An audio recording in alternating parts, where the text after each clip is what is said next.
Hi, everyone. I'm Eric Robbins, the Friends of the Rivers Development Associate here for our Wednesday Ask Ashley. It is December 15th.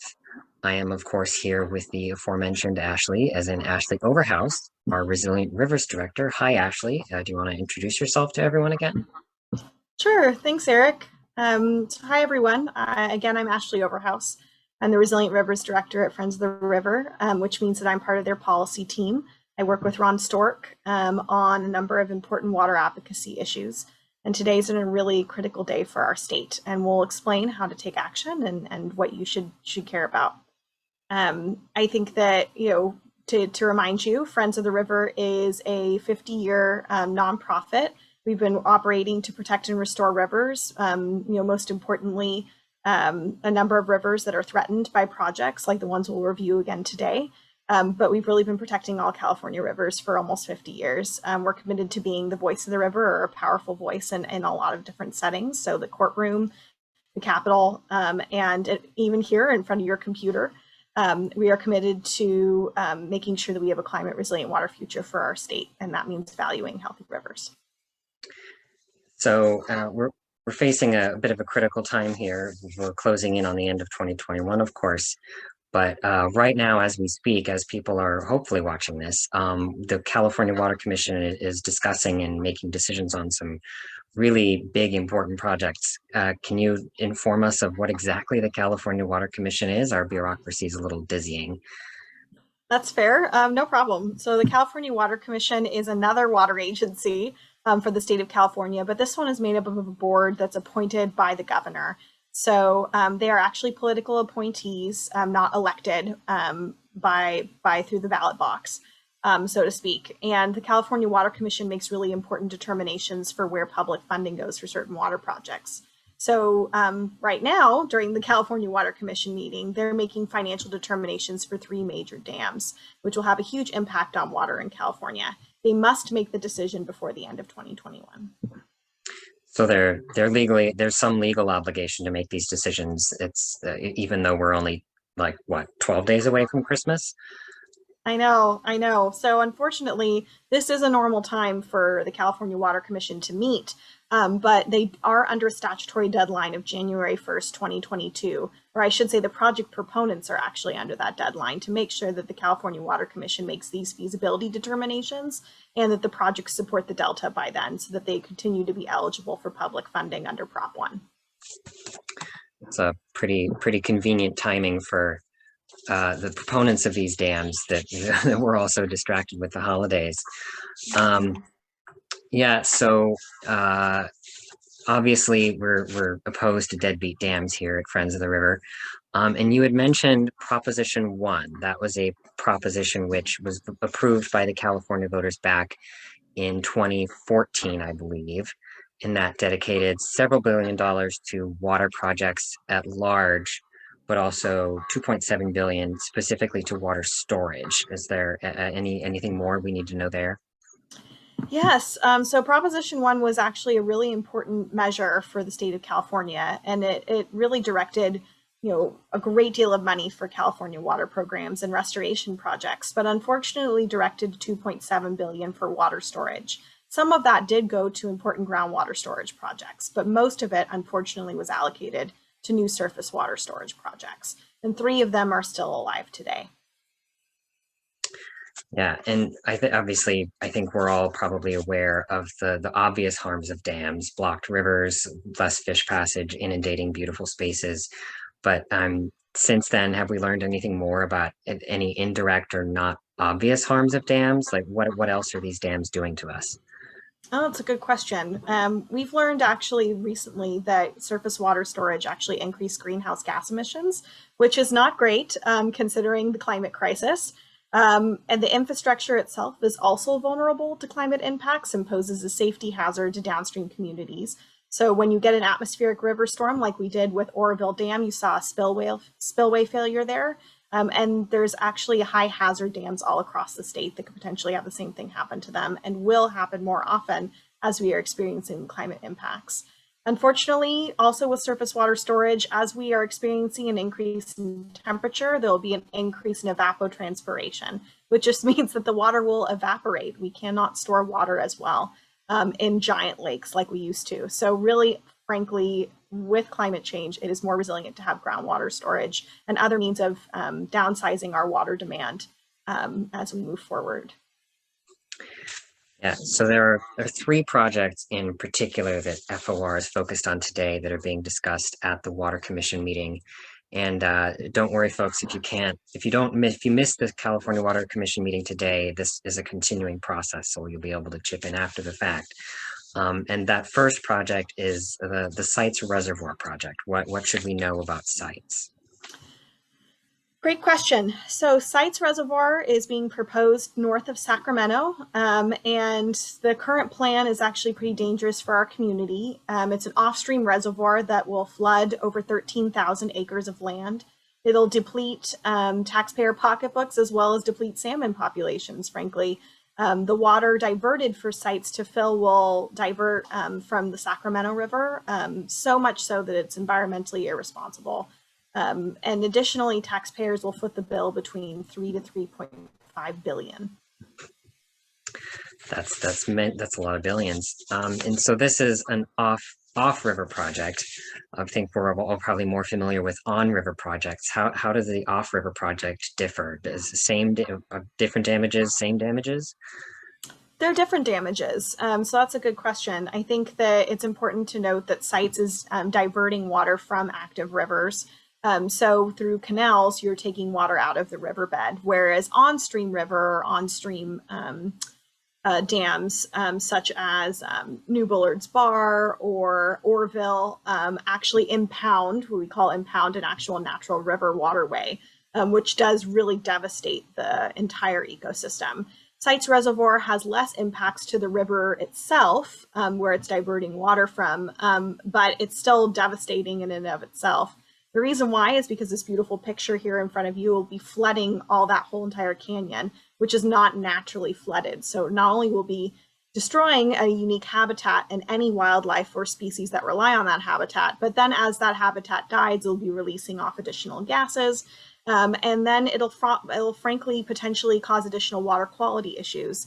So any of the water it's diverting from the Sacramento, as well as the water, to Sacramento from the Trinity, any water that will go here and be stored will have potentially additional water quality issues such as warming and high in other nutrients, which will be really bad for the actual quality of water. And then, of course, when it's released into the delta, then that water quality issue will be transferred there. So it's really terrible overall for the environment. And unfortunately, Sites is really one of the projects that has the most support from a number of Northern California water agencies, as well as Southern California water agencies. And so if there's no river for it to empty into, do we know, will it even have a hydropower installation? No, not right now. So that's a good question. So there is no hydropower included in the project description right now, but they have considered it in the past and they may still in the future. Right. So that takes us to the second project being discussed today is Del Puerto Canyon. So what's up with Del Puerto Canyon? So Del Puerto Canyon is another reservoir that is being proposed in the Central Valley of California, so farther south from Sites quite a bit, and is taking water from the Central Valley Water Project and converting it and privatizing it and then selling it to the highest bidder. It'll also flood this beautiful open space you see before you. So Del Puerto Canyon is an important open space for local communities as well as for California. And the project itself will probably fuel additional demand for agricultural interests in San Joaquin Valley and worsen dependence on the Delta, which is an already strained ecosystem on the brink of collapse. So then this is privatizing. Is this water, you said it was federally taxpayer subsidized? Yes. And then privatizing it, giving it to a private water agency? So Del Puerto Canyon Reservoir Project would take the water allocations from the Central Valley Water Project through a number of other reservoirs. So it will be part of the system of where we're diverting water from the Delta. Unfortunately, though, as we know, we need to actually lessen our reliance on the Delta because the Delta is on the brink of collapse and will no longer be a consistent source of fresh water for our state. And the water that does make it to Del Puerto Canyon Reservoir would then be privatized and sold to agricultural interests to the highest bidder. So unfortunately, that means that Del Puerto Water District and the Exchange Contractors Water Authority would be the ones that would be privatizing that federally subsidized water and then selling it to the highest bidder. It's utterly baffling that we would take a public resource and sell it off like that. We've all heard the phrase water is the new oil, and we need to be going in the other direction, not privatizing this critical resource. In the third project, this because we've got three issues. When it rains, it pours. Is Pacheco Reservoir. Can you tell us about Pacheco? Absolutely. So Pacheco Reservoir is going to put a new reservoir in the foothills of Santa Clara Valley. And unfortunately, it also overlays a portion of the reservoir on Henrico State Park, which is the largest Northern California state park that we have. It would make water costs also very expensive for local residents because Valley Water, or Santa Clara Valley Water District, which is the proponent of the reservoir, is looking to taxpayers to contribute nearly $500 million, and then their ratepayers to pay the rest of a $2 to $2.5 billion project. And that's an incredibly expensive project for an area that's already very expensive to live. Yeah, so I've seen it called Pacheco Expansion, but also there's a new reservoir. So we're not like heightening an existing dam. The current proposal is to inundate a whole new area with a new dam, correct? That's correct. Thanks for the clarification. Yes, so there is an existing reservoir on Pacheco Creek. And one of the reasons why this is considered an expansion project originally was because it was going to expand that original reservoir. The reason why they didn't is for seismic concerns. So as we all know, we live in earthquake country, and Pacheco is actually pretty close to San Andreas Fault, where the 1989 earthquake happened that devastated a lot of Northern California. So it's a serious concern for community members as well as Valley Water. And so now Pacheco Reservoir's new project is frankly a new dam and should be treated as such. It's a completely new reservoir, a new dam, and would inundate over 8 miles of Pacheco Creek now and overlay part of its reservoir over a mile into Henrico State Park. Yeah, those seismic concerns. I mean, even up here in the Sierra Nevada foothills where I live, we got a noticeable earthquake just a year ago, and those are rare. So really nowhere in California is safe from that. And to clarify, you said that the water district would be, so taxpayers as statewide would contribute 500 million, but then the Santa Clara Valley Water District's constituents would themselves have to pay at least another 2 billion? Yes. So it's actually pretty devastating. They've already received approval to raise their water rates for customers, which will be passed down. So Santa Clara Valley Water District has their own water rate payers, so to residents, as well as really wholesale customers. So such as the San Jose Water Company. So those water rates increases will be passed down to anyone that actually has to rely on the water that Santa Clara Valley Water District manages and distributes. And that really will increase the cost of living dramatically for a number of residents in the Santa Clara Valley and beyond. And despite that extra burden, it's true that one of their board members stated, all of us should work toward completing this project as long as it takes and however much it costs. Yes, unfortunately, that was said on the public record. And, I really think that speaks to a lack of clarity about the risk that this project poses, not only for community members, but, really a perspective that does not take into account equity for residents that really will not actually benefit from this project, but will have to pay for it. For sure, yeah. And obviously the Water Commission and proponents of these dams have a lot of different ways to convince the public that these are good ideas. And so one of those is that obviously, like recreation, it creates these big, beautiful, flat spaces of water for boating. and water skiing, and that also these reservoirs might improve water levels at other existing reservoirs. And so what do we say to that? Well, I think that we can say a couple things. First and foremost, we have over 1,400 existing dams and reservoirs all over the state. So if you really love boating and water skiing, and that's something that's really valuable to your time, there are plenty of opportunities to do so in the state of California that are beautiful. And I think that that's something that encourage people to enjoy. But I do not think that that's an added benefit that's worth the cost to people and to wildlife and to our environment, especially with climate change, for increased love of boating and water skiing. Additionally, I would say that there are other recreational benefits to open space that we're destroying. So you're pitting people who love boating and water skiing against people who love to hike and love to raft or canoe on these natural open spaces that we are destroying by these reservoir projects. So really equal access to recreation and how you recreate is really important to the state of California and should be considered here too. Yeah. Another is that these reservoirs and reservoirs in general provide a source of water for firefighting activities, which of course is a grave concern to us all with all of these mega fires affecting us in these past 2, 3, 4 years. What's up with that argument? Well, I think that that's a benefit definitely for reservoirs that are full. And it's hard to know how often, frankly, these new reservoirs will fill. This is not a scenario of where when you build it, they will come. Unfortunately, we are not getting more water as a state. We're going to get less, and not as consistently either in terms of consistent, predictable seasons or storms. So regardless of whether you have reservoirs to consistently catch, maybe the amount of little rain you get, that water, may evaporate before it even becomes helpful for emergency supplies. Additionally, if you have a healthy watershed, you reduce the risk of catastrophic wildfire. So rather than building more reservoirs, we should really be focusing on really improving the overall health of our landscapes, which are frankly being devastated by critical drought, poor land use planning, and really not lessening and conserving water where we need to.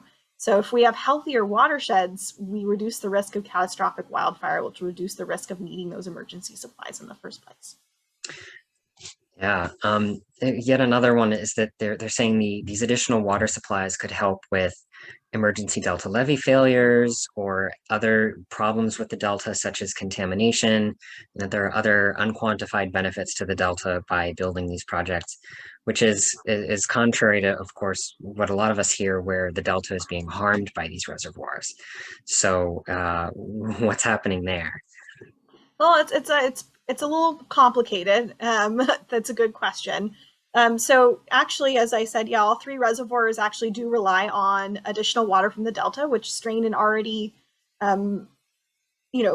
frankly, on the brink ecosystem. And that's something that we really don't want to happen. And so for project proponents to say that these projects will help the delta, it's a convoluted argument at best. I think that it's important to note that potentially sites as an off-stream reservoir near the delta could help with contamination and maybe a delta levee failure, but they're unquantified benefits for a reason. I think it's really important to note that we really need to think about a delta management plan first. The State Water Resources Control Board hasn't moved forward or implemented an update to the Bay Delta Water Management Plan, phases 1 or 2, in decades, and has yet to do so under the Newsom administration. That would be a nice first step to really actually benefiting the Delta and Delta communities that are suffering from potentially an outdated levee system that's vulnerable to the impacts of climate change, rather than building more reservoirs, which may or may not deplete the Delta, and then do unquantified mitigation elsewhere. So building sometimes wetlands in the San Joaquin Valley or marshes somewhere else, which will supposedly provide additional wildlife refuges that will benefit the Delta. I think that that's just a good way to rob Peter to pay Paul, so to speak. We need to actually benefit and preserve the Delta ecosystem. And to do so means that we shouldn't be drawing more water from it.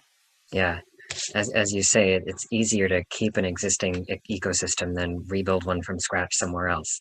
So, and finally is, of course, agriculture and farming, which is a massive part of our state economy and culture, to be fair. Obviously, they say these reservoirs would give us increased supply water reliability with our water supplies, and would even bring perhaps some farmland back into production, or keep it in production in certain circumstances.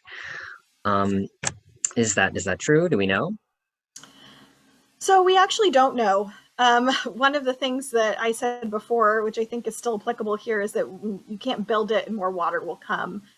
So even though these reservoirs may, increase water supply reliability for certain areas of agricultural production, it actually won't help with the overall issue our state is still facing, which is that we have an unsustainable amount of certain crops that we can no longer sustain with the amount of water we have as a state. It's really an equity issue again. I think that, I'm really proud of the agricultural legacy our state has had. My family has been here for 7 generations, so we're certainly a part of that. But unfortunately, with climate change and with the, inequitable water management system, we really need to think about where our water goes and how it's used. And that means that sometimes, massive agricultural production on a commercial scale, especially when most of it is shipped out of California, we actually don't consume it as a state. Really needs to be thought about when we're looking at more sustainable and equitable management of our water resources. Yeah, so obviously we've spent quite a good bit of time here ringing the alarm bells and telling everyone about all of the problems with these projects. So let's get to the good bit. How can people help? What can we do about all of this? It's a great question. So right now, as we're speaking, there's the California Water Commission meeting. You can tune in to Zoom. We have links all over our social media where you can find the meeting information if you'd like to give public comment on one of those 3 projects. You can also follow our accounts to make sure that you know when those particular projects are coming up, because the meeting will be long. Just because it started at 9:30 this morning doesn't mean you've missed your opportunity. The items such as like Pacheco or Del Puerto may not have even come up yet in the meeting. So there's still an opportunity there. And we encourage you to get involved. Additionally, there are important environmental review opportunities for some of these projects. So an environmental impact report for Pacheco was released in November with a due date for comments due early January. So you'll hear more about that from us about how you can take action, but we encourage you to to submit comments on that project. There's also a supplemental EIS, EIR, or other environmental impact reports for sites. And that has a similar timeline, unfortunately. It was released in November and with a deadline for comments in January as well. And we will be submitting comments. Please, if you would like to submit comments, we encourage you to do so. They have public comment meetings for sites as well tonight from 6 to 8 o'clock, or tomorrow morning, December 16th, 9 to 11. Those are also on Zoom, and we have those links available on our website on the Deadbeat Dam December page. They also can be found on our social media. So we really encourage you to get involved.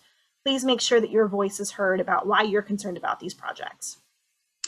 Yeah, so obviously we've got our information here on our screen for if anyone in case is listening but not watching. Our website is friendsoftheriver.org, friendsoftheriver.org.